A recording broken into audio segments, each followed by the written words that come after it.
All right, welcome to the party, pals, GRC Mafia.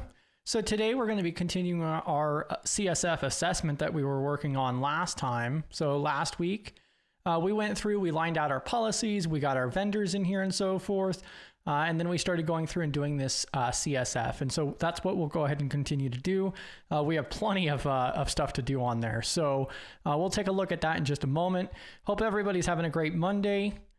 I see a few people popping in already. Josh, B-Dubs, Jeffrey, GRC Mafia.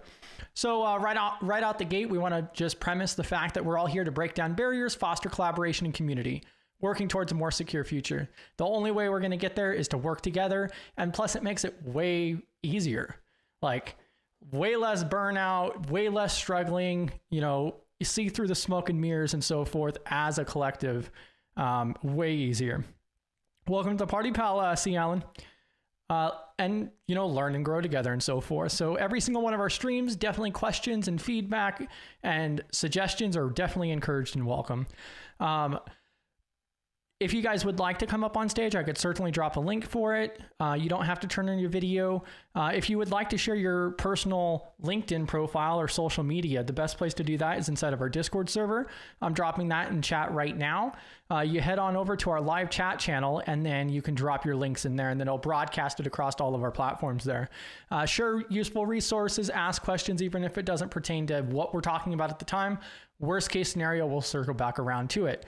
Now, if you do share something that you don't want to be public, just reach out to me on Discord or LinkedIn and or contact at StudyGRC.org and we'll figure out how to get that mitigated. Now, many of you guys may be familiar, but B-Dubs has BritWhite.io, which is every single Monday an article is published, and then also working on the CISSP study group as well, which those links are going into chat as well. Definitely check that out. The next CISSP session is tomorrow. So tomorrow at 6 p.m. Central Time. Definitely take a look at that link there. It's welcome for anybody whatsoever. So no matter what stage you're at, you could definitely learn something from there. And then of course we have our website, so StudyGRC.org, which is where you'll find the rest of the platforms that we stream to, along with our resources page and our calendar, which is going to be the most up-to-date information. Before I transition over to CISO Assistant here, I also just wanted to mention, let me go ahead and swap this out real quick. I was just going to go ahead and shout out. So on our website itself, we have a contact form right here, and this is what we are utilizing for our resume review. I'll mention this on Thursday as well, but if you click on this little envelope on the right-hand side here, that takes you to our contact form. This will allow you to not only submit things anonymously if you so chose, we want to definitely limit the required information for feedback and so forth, but you can also submit your redacted resume. The last Thursday of every single month, we have a job readiness and group resume review session. So this is a really good option, and we just streamlined it. So wanted to just throw that out there. And then of course we have the CISSP study group website. So with a calendar, resources page, and if you haven't checked out the resources page, I highly recommend it. You just click on resources and then there's all of this awesome stuff here. Now, without further ado, how is everybody going? How's everybody doing today? I hope you guys have enough caffeine. All right, let's see here. And so if you guys aren't familiar, we went through and started using CISO Assistant. I'm going to go ahead and drop the link to their GitHub here. And they have a free open source version. You can install it on Docker. We actually have a video that CISO Assistant did for us that walks you through the process of deploying it on Docker, on a Windows machine, and also in the cloud.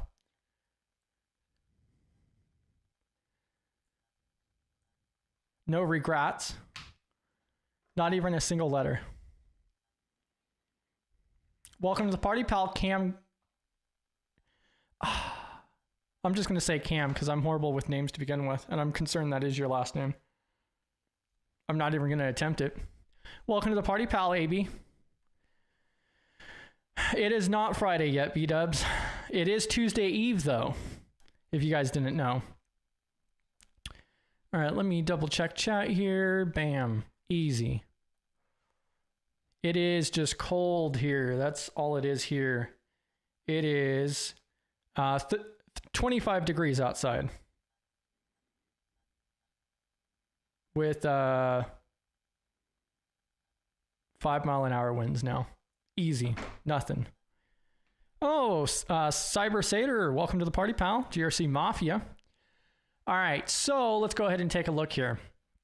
So I'm zooming in a little bit. Let me double check. You guys should be able to see this. Unless PBO hops in, I might have to zoom in a little bit more. And I could go ahead and close this sidebar here. So over here, we went ahead and we started this initial compliance assessment, this audit here, for the initial CSF compliance check. And so now what I want to do, you can see review process is 96%. So I wanted to dig more into this here, and then we can also go ahead and see what we need to work on. So we went ahead, it was like what, 2.5 hour video last week where we just pushed through all of them and sent it. So now we kind of need to go back over this and review, especially these partially compliant, these compliant controls. And I'm going to show you a little bit more on CISO Assistant, how it kind of, how it's more fine-grained with it as well. I'm going to go ahead and close the sidebar here. And then I do have a chat here, but it's supposed to be above everything else, but it's not. Let's see here. Oh, there we go. All right, cool. Now I'll be able to see chat while I'm on the other window, finally. Awesome. Bam. Jeffrey Johnson, whoa.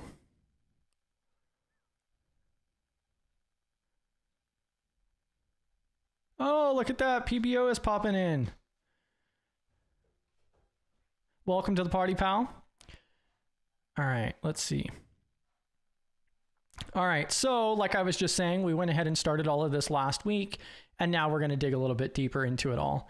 I'm going to try to keep up with chat the best I can. At least I can see it now on the same screen, so that's a benefit. Matter of fact, if I was smart, I would put it up top, but it's all right. Another day.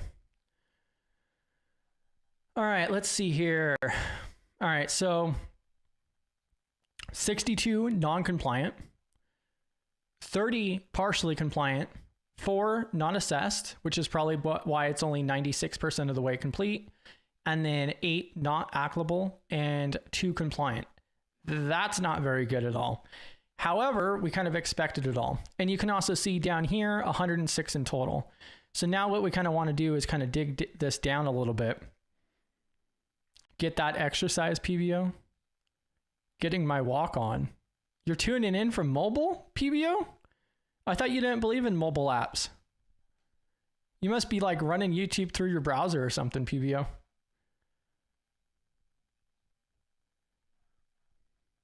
All right.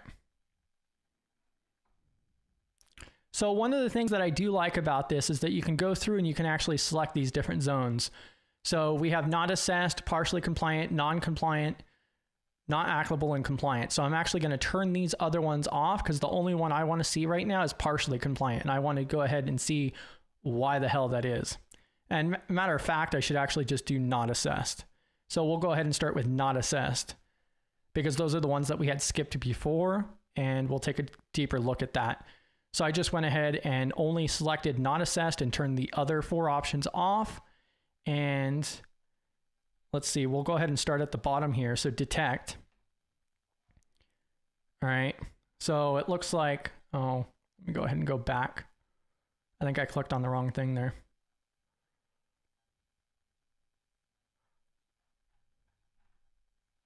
Let's try that again. All right. So now we can see right here. So this control for DEAE03, information is correlated from multiple sources, not assessed. This is one of the ones that we ended up skipping. Now we have to decide, okay, is this going to be something that is not applicable, or do we need to, what are we going to do with it? And one of the things I like is they also copy over the examples. So NIST does have a document for CSF. If you look at the CSF page, 4 examples. That's actually where these are pulled from. You could definitely check out our CSF video for that, and we have all the links in the description for it. If you guys have any questions along the way, even if it doesn't pertain to this, I just want to remind everybody, definitely drop it. GRC Mafia. All right, so information is correlated from multiple sources. Some of the examples they give here is constantly transfer log data generated by other sources to a relatively small number of log servers. Use event correlation technology, SIM, to collect information captured by multiple sources. Utilize cyber threat intelligence to help correlate events among log sources. First, party risk. All right, so now what I'm going to do is I'm going to go ahead and actually click on this control here. All right, and then this is also where we start getting into the exemptions. All right, and then we also have evidence and so forth. And this is one part that I did not showcase yet. This is where it gets more refined, because now every single control has its own page as well. And we can actually go through and like reference all kinds of different stuff in here. And so we have the status marked as to do. Not the result right now is not assessed. So let's go ahead and see here. So we can go ahead and apply a scoring. We could go ahead and do, put our notes in here and so forth. But also, like, one of the other things we could do is the exemptions. So one of the big key things over here, I think it's hiding the button for me. There we go. Yeah. So then we can go ahead and add an exemption, because like the thing is that like at all. So yeah, there is technically log data that we do have access to, but being a small business and so forth, like this isn't really something within our realm, especially when we're talking about the cost that would be involved for this, or just the implementation alone.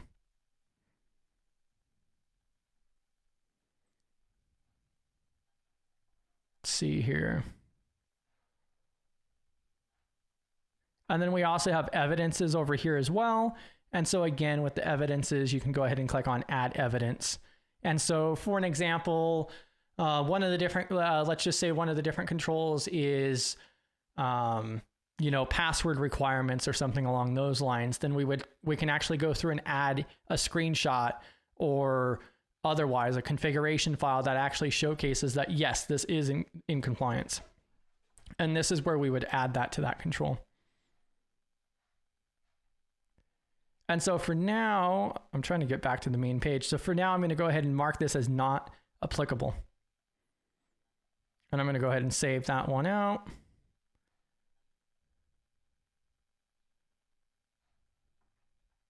All right, and then let's take a look at the rest of this here. So now, again, we're just filtering down to just not assessed, so we can go and knock these ones out. Another one that we have here is platform security. Log records are generated and made available for continuous monitoring. So some of the examples that are provided, and you could see that, they really do seem to make this as easy as possible for you. Let's see. Bam. So some of the different examples for PRPS04, log records are generated and made available for continuous monitoring. And all of this information is available on the NIST website as well. This is all freely available. So examples, first party risk. Example 1, configure all operating systems, applications, and services, including cloud-based services, to generate log records. Configure log generators to securely share their logs. With the organization logging infrastructure systems and services, configure log generators to record. So this is another one that is just not going to apply at all. So I'm going to go ahead and click on that one. I'm going to go ahead and move this over to not applicable. Bam.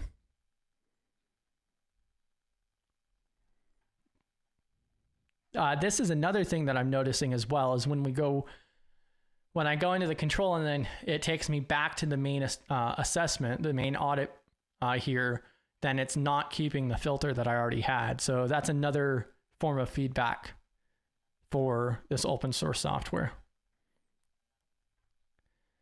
All right, so now the next one here, is going to be identities are proved and bound to credentials based on context of interactions.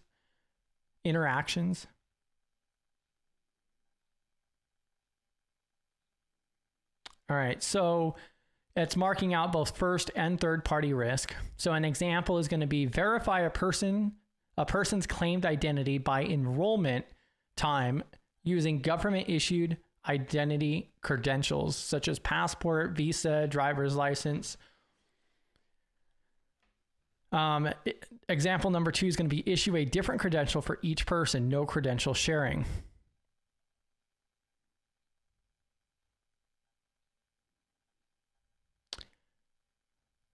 PBO, or what is your guys' take on that? Because like that seems pretty easy.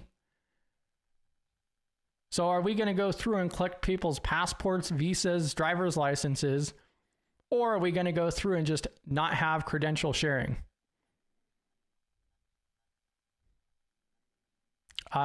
Yeah.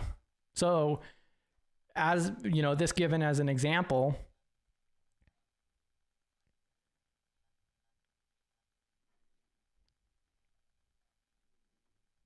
bam. All right, so I'm going to go ahead and come in here as well, and I'm going to go ahead and mark this.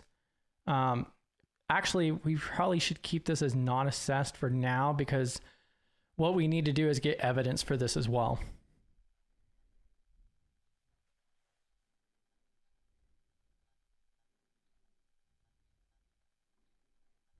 And since we don't actually have,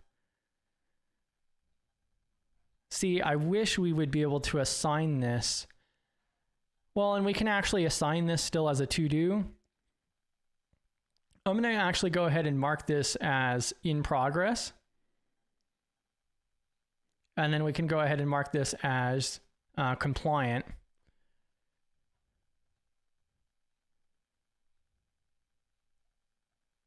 So because we do not have the credential sharing and so forth, let's see here. And so I could just go ahead and state here. Now, ideally, we would get some type of evidence for this as well and actually look at it and be like, oh, okay, you guys, this is how you guys have your SSO set up, or, you know, whatever it is.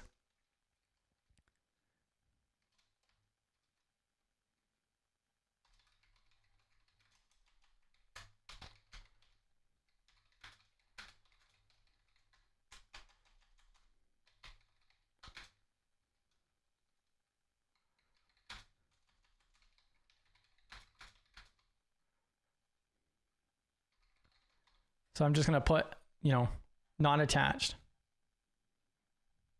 Bam. And again, it didn't save the filter there. All right, so not assessed again. So now we have one under identify, risk assessment.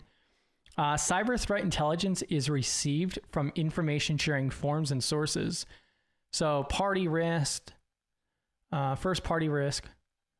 So example 1 is configure cybersecurity tools and technologies with detection and response capabilities to securely ingest cyber threat intelligence feeds, receive and review advisories from reputable third parties on current threat actors or their tactics, techniques, and procedures, TTPs. It's a very common term. Monitor sources of cyber threat intelligence. So again, this is going to be something that we're not going to even do anything with whatsoever. So this one I'm going to completely mark out. We're not doing that one at all. And I'm going to probably go back through on the not applicable ones. And then for now, I'm marking all of the ones that we're tailoring out as not applicable. And then we'll come back around through and we'll have to do like some form of exemptions approval on that.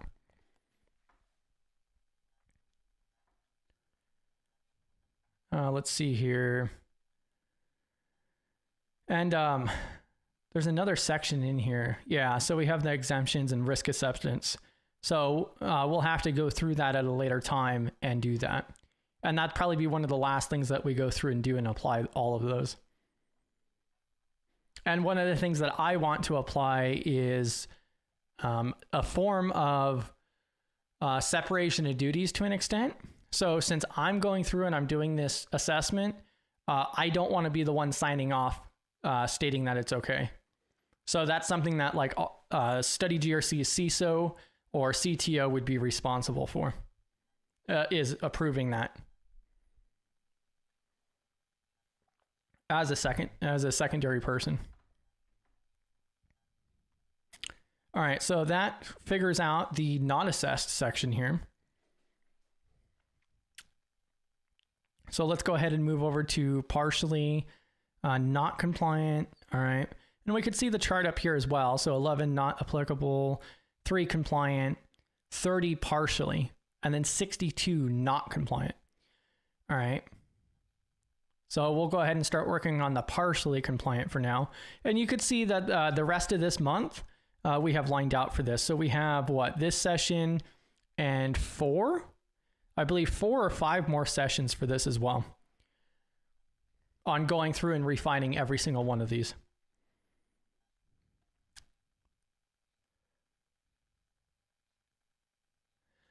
Yes. So Cam, I did cover that. And so what we're using is we're using a tool called CISO Assistant. They have an open source version. I'm dropping the link in chat. And so inside of this GRC tool, you can go over to libraries, and I don't mind going over here real quick. And then they have like over 70 different frameworks and a number of different matrices and so forth where you can pull these in from. They already have some mappings as well, like CSF to ISO and vice versa, and a couple other things as well. So this is where we've ended up pulling this in. And it doesn't look like that's showing all the way. But if I zoom out a little bit, then you can see, you know, there's all of these different ones. I can go ahead and narrow this down to just NIST. And then you could see we have a whole array from NIST alone. So 1.1 to 2.0, we have the 171 Rev 2 in here. Oh, even the 171 Rev 3. Wow. We got the AI risk management framework as well. The 2.0, the privacy framework, the 53. And for an example, like you can run this on your own machine in Docker.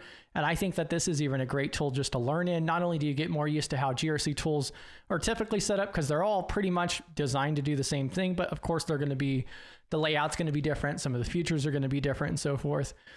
But this at least gives you something outside of spreadsheets. And so like the 853, we can click on the I here before we download it, and we can actually take a look and actually browse all of the controls. So we got the 20 families lined out here, and it lists everything out. One of the things I would be curious to see is if they also ported over the, the 53A. So 853A gives it like really good breakdown of each one of the controls in the 53. PVO did a really great video on that one. Yeah, and that's one reason why we're using CISO Assistant, is because they have an open source version that has like 90% of the tools. There are a few things that are not included in the open source one, but they are extremely community driven. And the fact that they make this open source is absolutely incredible. This allows a small and medium business to actually get outside of Excel documents and also better run their program, which is why I love this. This is exactly what we need, and CISO Assistant is doing it. They also have a really awesome Discord server too. So even if you don't buy their product, so if you do buy the Enterprise Edition, it's $45 per user a month, roughly US dollar, which is still not bad when you look at the actual market for these tools and so forth. But again, you can run the Community Edition, and they provide support. Like, they have a wonderful Discord server. They're really good people. So I'm going to go ahead and hop back over here to our assessment. Yeah. And I can actually go ahead and pull that video real quick.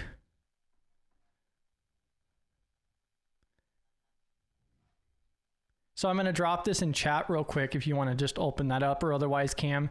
So the co-founder of CISO Assistant went through and did an entire walkthrough on how to deploy on Docker and then also in the cloud for the Community Edition. Bam. Bam. GRC Mafia. All right, so we went through the not assessed section. So let's go ahead and start working through the partially compliant. Oh, that's weird. So it left those ones open. I'm going to start at the bottom. So we can also see on the right-hand side here, the bottom one here has 13%. So 13% yellow, which is going to be the non-compliant. So I'm going to go ahead and pop this open for recover. Incident recovery communications. All right, so there's literally only one control here that we do not have. So recovery activities in progress in restoring operational capabilities are communicated to designated internal and external stakeholders. And then some of the examples here: securely share recovery information, including restoration progress consistent with response plans and information sharing agreements. Example 2, regularly update senior leadership on recovery status and restoration progress for major incidences.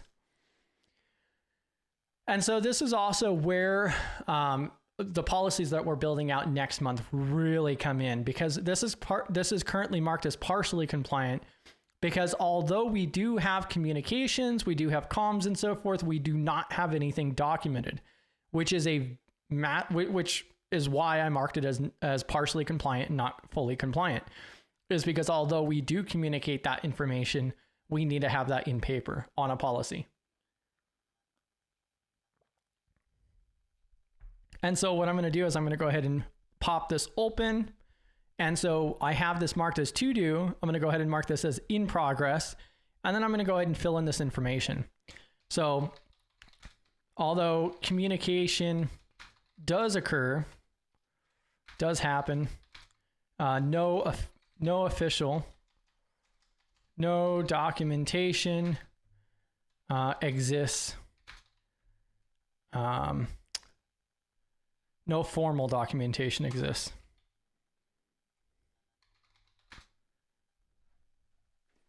And so I'm marking this as in progress because also if we go to another section over here, you could see my assignments, and I'm not going to click over there right now, but under my assignments, it'll actually list out what is on the to-do list, what's in progress, and so forth. And this is how we're going to organize this. And so after we get those policies in place, then I can come back in here and I could say, oh, okay, so this has been in progress and now this is complete.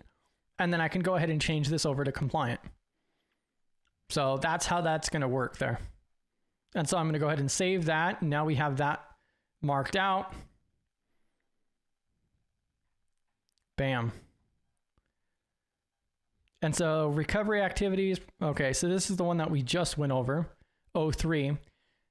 And then, yeah, that's actually kind of annoying that the filter doesn't stay. All right, so now you can also see right down here in the bottom right, you guys should be able to see this. Yeah, so you can barely see the in progress.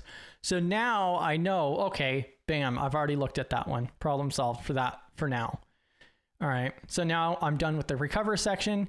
And then we also see here 13 to do, 31% of the respond category. Okay, RSCO. I'm going to go ahead and pop open RSCO, and then we'll go ahead and do CO03 at the bottom. I kind of like, just in my mind, it's easier for me to work from the bottom up. It does not matter what order you do these in whatsoever. This will be a little bit easier to keep track of this as well. So RSCO03, information is shared with designated internal and external stakeholders. All right, so what are the examples? They have 6 different examples, so I'm not going to read all of those. But like example 3 is notify HR when malicious insider activities occur. Securely share information consistent with responsible plans and information sharing agreements. Notify HR when malicious insider activities occur. Follow the rules and protocols defined in contracts. So again, this is another problem because we don't have those policies at this time. And that's probably going to be a large, that's probably going to be what most of these are going to be. And I'm actually going to pop open this 03 one that we just completed a moment ago. And I'm literally just going to copy and paste the exact same thing over. So this CO03, I wonder if I'll be able to open this and it would refresh or not. So I just opened this in a new tab because that's kind of annoying that the filter doesn't stick. But now I'm going to go ahead and move this to in progress, partially compliant. And then although communication does happen, no formal documentation exists, which is the exact same thing as the previous one we did. And it does not look like it updates here, but that's fine. And I can actually just go back over to this one.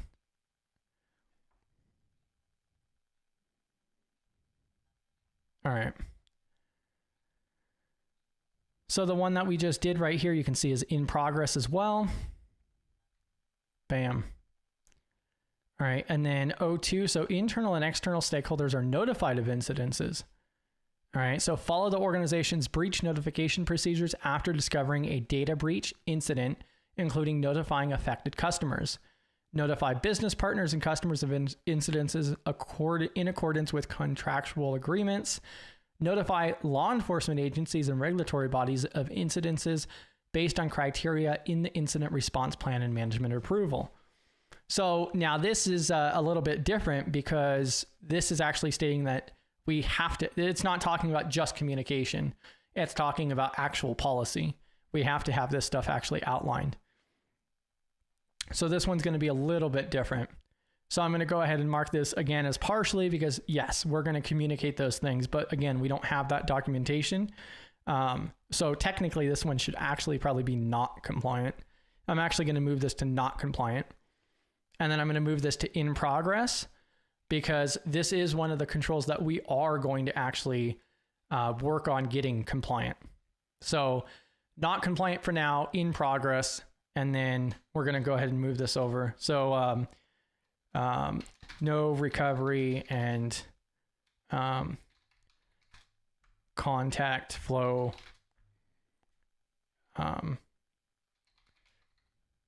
formally in documentation. Formal documentation exists.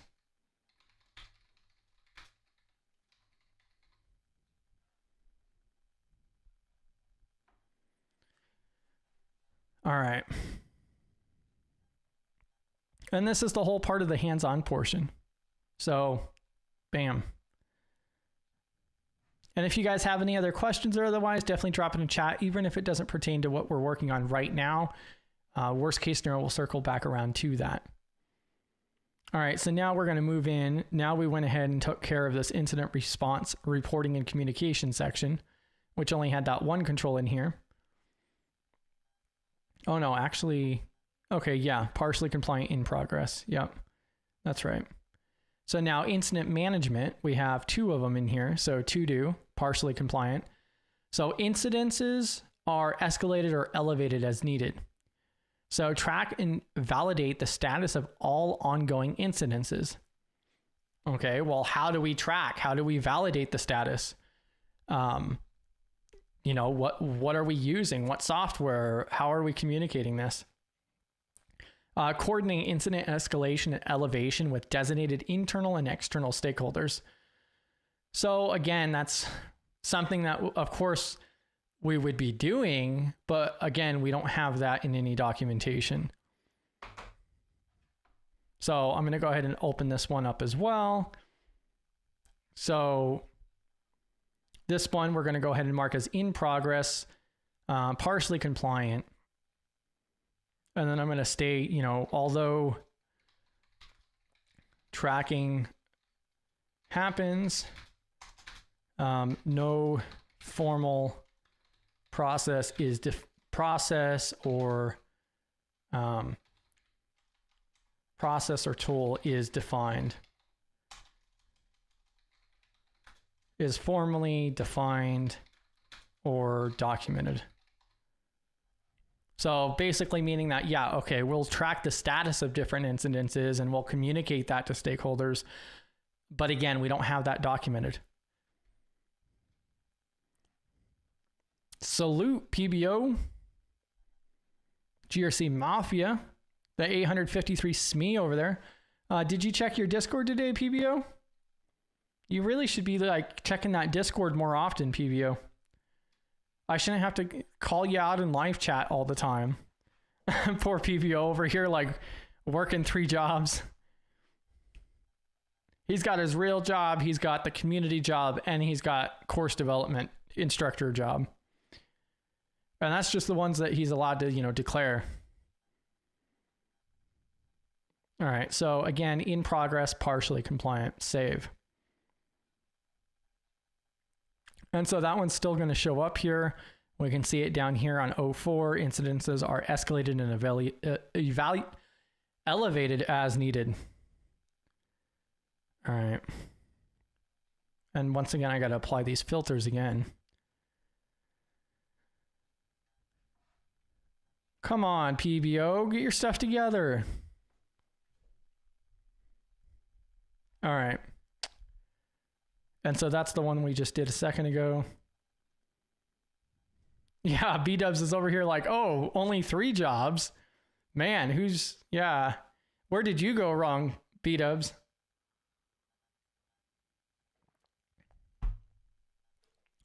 All right, so now moving on to MA01. So the incident response plan is executed in coordination with relevant third parties once an incident is declared. So some of the different examples would include detection technologies, automatically report confirmed incidences, request incident response assistance from the organization's incident response outsourcer, designate an incident lead for each incident. So that's actually something that we should probably take note of. Is example number 3 here is designate an incident lead for each incident. And the actual control itself is the incident response plan is executed in coordination with relevant third parties.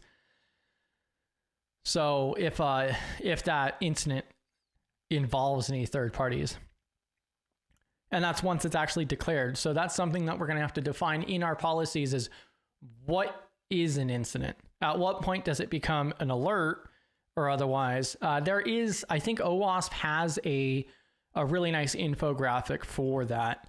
I forget it offhand. If somebody in chat knows what I'm talking about, I want to say it's an alert, but they have a different word for it before it gets declared as an incident. There's a whole process for that. I think it was OWASP. And so that's something that we're going to have to define in our policies. And so right now we have this as partially compliant, and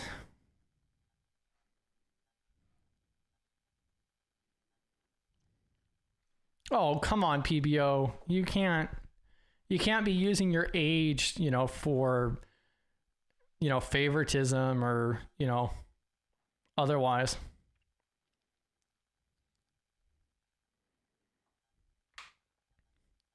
And so this one right here, I'm thinking actually marking this as not compliant at all, because we don't have a designated lead. We don't have any incident response plans at this time. And so this one should be marked as not compliant at all, is how I'm looking at this. So I'm going to go ahead and mark this as to do. I'm going to mark this as not compliant, and we'll get to this one another time.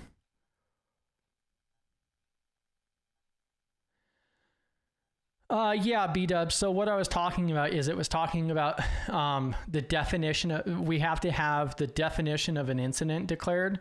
So like I've seen it in incident response policies prior that you actually have to define at what point does an alert or an issue, a vulnerability or otherwise, becomes a actual incident. Like once it's declared an incident and incident response is initiated, and then you have to go through your channels and communication.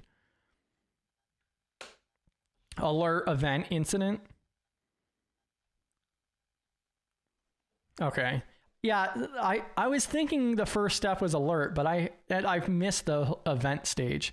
I'm pretty sure I saw a thing from OWASP with a really nice infographic for it. So I'm surprised I even got the alert part correct. But yeah, that's also why I just declared that as not compliant, because we do not have it clearly defined. as the control called for. So I'm marking as not compliant to do no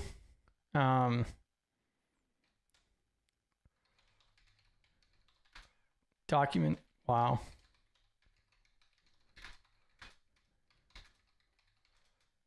Defining, clearly defining. Documentation does not exist, clearly defining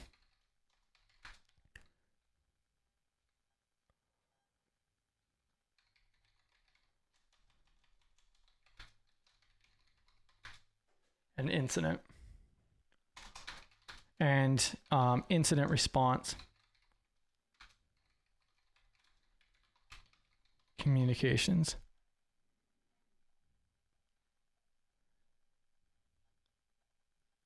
Bam.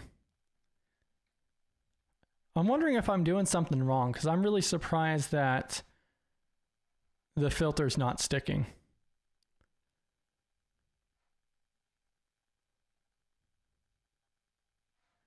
Let me see this. So Josh says, this was a tough discussion within our department previously, defining an alert, event versus incident. Yeah, oh yeah, I could imagine that. So yeah, I could imagine, especially when you're on a team and you're working with multiple departments or otherwise, and one person says another thing, and yeah, and then you guys have to agree on something eventually. I'm gonna have to find it, because now it's kind of bothering me. I'm pretty sure OWASP had something on it. For some reason, I'm pretty sure it was OWASP, but we'll see. It probably wasn't. All right, so let's see. That's not the one I wanted. All right, so I got to go back over here. I just went all the way back somehow. All right, so now we're back in the correct spot again. So partially compliant. All right, so incidents are escalated. Okay, we went ahead and did that one.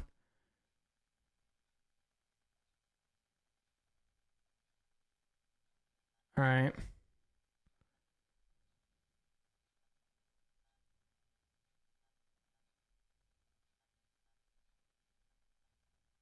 I'm just double checking this. So information shared. Oh man. I keep clicking on it, which is not what I'm supposed to do.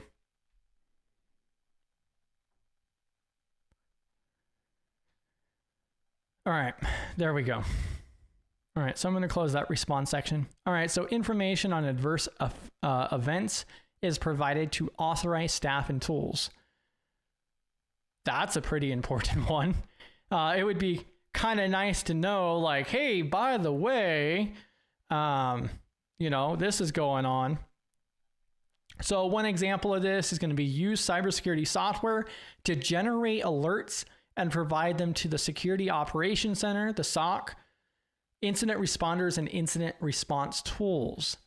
Example 2 would be incident responders and other authorized personnel can access log analysis findings at all times. Example 3, automatically create and assign tickets in the organization's ticketing system when certain types of alerts occur. Example 4, manually create and assign tickets in the organization's ticketing system when technical staff discover indicators of compromise. So IOC, I just wanted to mention that real quick. So indicators of compromise is commonly stated as IOC. Yeah, they probably do, B-dubs. They probably do. So I find this kind of interesting. So information on adverse effects is provided to authorized staff and tools.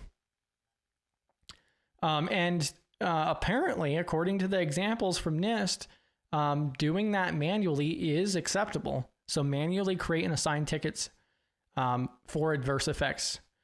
And so that could be something, you know, if we wanted to go real simple, we could just have a spreadsheet that everybody has access to.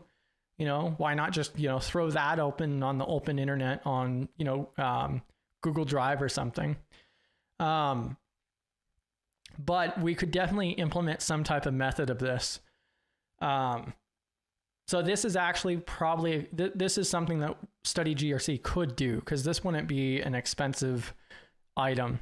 This would just be, you know, we would have to manually add to a list or otherwise some type of ticketing system when indicators of compromise are discovered. And ideally some type of alert system. So I'm going to go ahead and pop this one open. I'm going to go ahead and mark this one as in progress. This one is not partially compliant at all. I'm going to go ahead and move this as not compliant. So no existing ticketing or tracking system exists.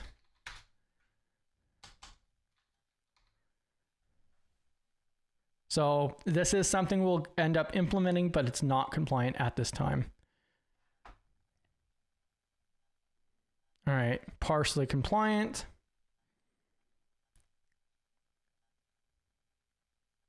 All right, and so we were underneath this section here, so DEAE02. So potentially adverse effects are analyzed to better understand associated activities. All right, so use security information and event management, SIM, or other tools to continuously monitor. You know, it's really too bad that we don't have our CTO and CISO available right this moment, but I wonder if we would be able to implement a SIM. I don't know what we would feed into it. So there's no tools that we utilize at this time that we would be able to export and aggregate that log data to a SIM anyways, but that would be kind of interesting. Small nonprofit running their own SIM, you know. I bet 8-bit could help with that. So utilize an up-to-date cyber threat intelligence in log analysis tools. That's not going to happen. Regularly conduct manual reviews of log events for technologies that cannot be sufficiently monitored through automation. Bam. Okay. All right. So now we're getting somewhere, because we could still become compliant with AE02 if we actually have a regular cycle of like, oh, every 2 weeks or once a month, we go through and manually review log events. Being of saying we could probably create some automations with N8N to build somewhat of a SIM. Yeah, N8N and Notion, right? So that's actually what I was thinking, Josh, is that technically that would be compliant. So would throwing up a simple Google Forms for your organization, which in turn generates an item in that spreadsheet of detections, qualify for DEAE. So the one that stated that we have to have some type of tracking system or ticketing system that the incident responders have access to at all times. So yeah, I mean, I don't see why it wouldn't. So, I mean, you can make a Google form that is restricted to only certain people.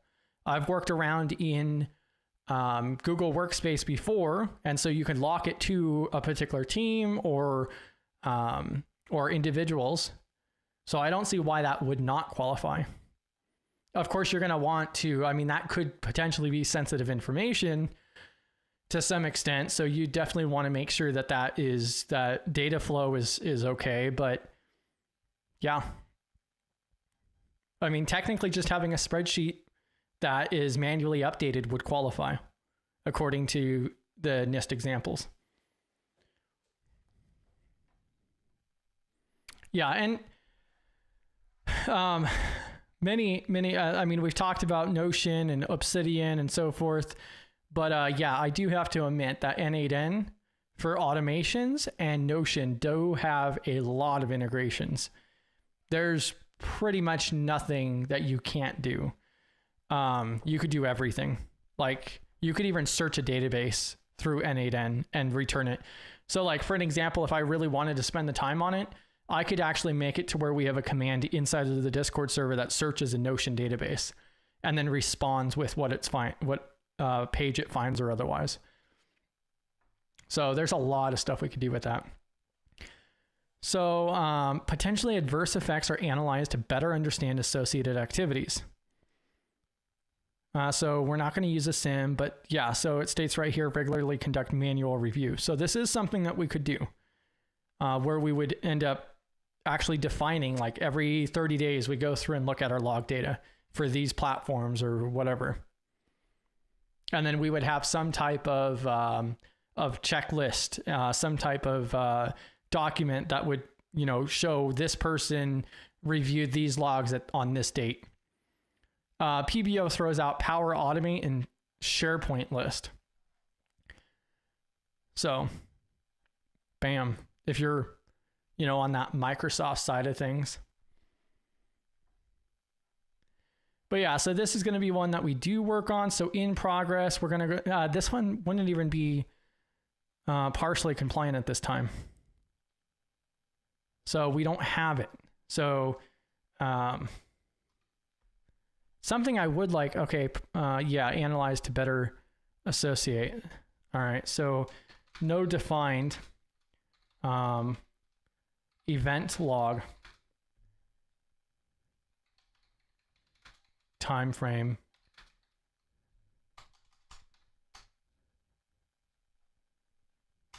or data.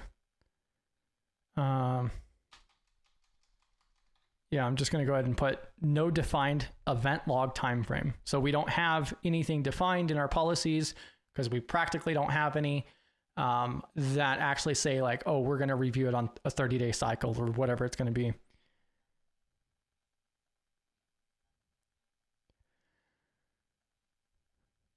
I don't know. I don't think we can.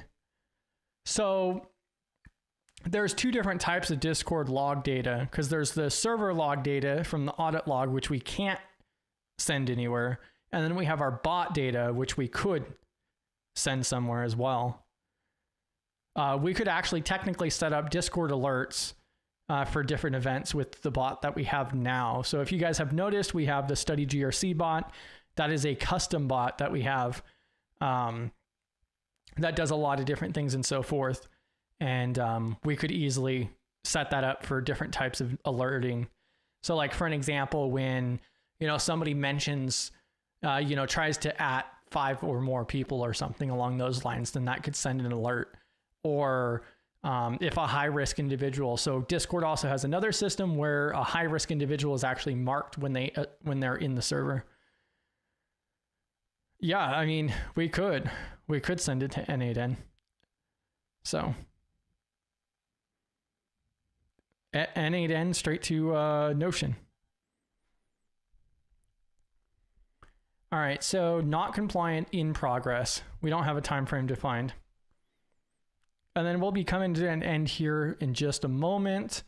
I hope everybody's having an amazing Monday. You guys, have a strong week and so forth. Definitely hop into our Discord server if you haven't already. It's an awesome place outside of our streams. After this video, I'll go through and get the actual chapters put in as well. But we do want to try to keep these to about an hour a piece.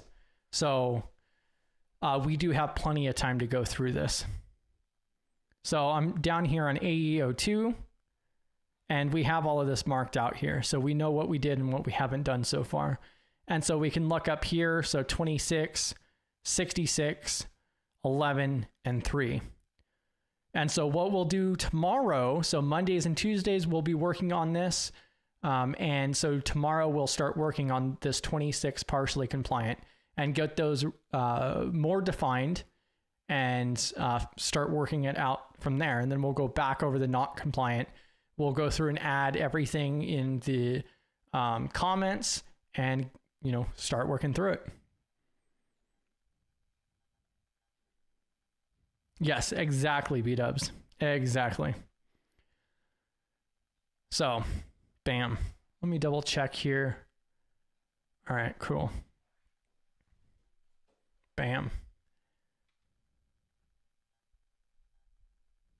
Yeah, sounds like a plan. Yeah, so the best CISO one to watch is the one from last Friday that I dropped earlier. And then, or I think it was 2 Fridays ago. And then if you have trouble finding any of them, definitely hop into the Discord server and we can drop those videos for you as well. But last Tuesday is when we started this. So last Tuesday, we actually spent, I think it was like 2.5 hours going through, and we went through every single one of the 106 controls to get this initial started. GRC Mafia. And then what the intentions are is we're going to go through and we're going to complete this assessment until the 1st. And then starting next month, we'll be going through this weekend. I'll be going through and lining out the videos for next month, because we'll be going through like I'm trying to gauge like 4 or 5 policies per video. So we'll be spending about 10 minutes reviewing policies, what they, how I design them, what they do, and so forth. And, you know, try to do like 4 or 5 per hour. Yes, Josh, I know. I got an alert when you joined the server, Josh, as a high-risk individual.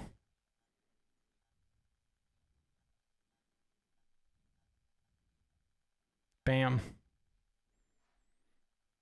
All right. Well, perfect. Yeah, if you guys have any questions or otherwise, definitely hop into the Discord server, reach out. There's plenty of people out there more than willing to assist you along the way, especially with CISO Assistant.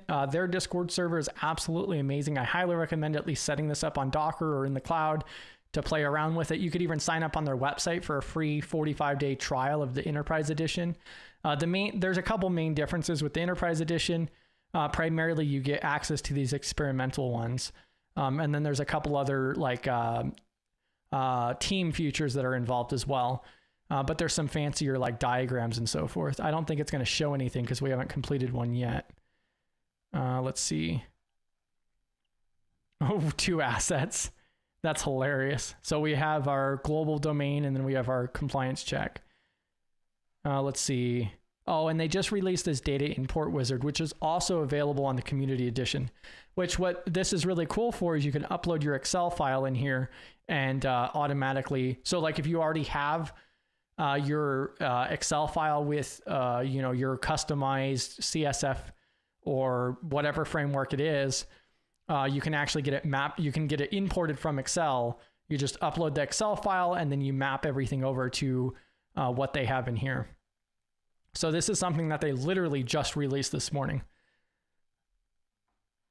And this is available in the community edition for now, the data import wizard. So, bam. All right, let me double check this. All right, you guys have a great rest of your Monday. I'll see you guys in Discord, GRC Mafia.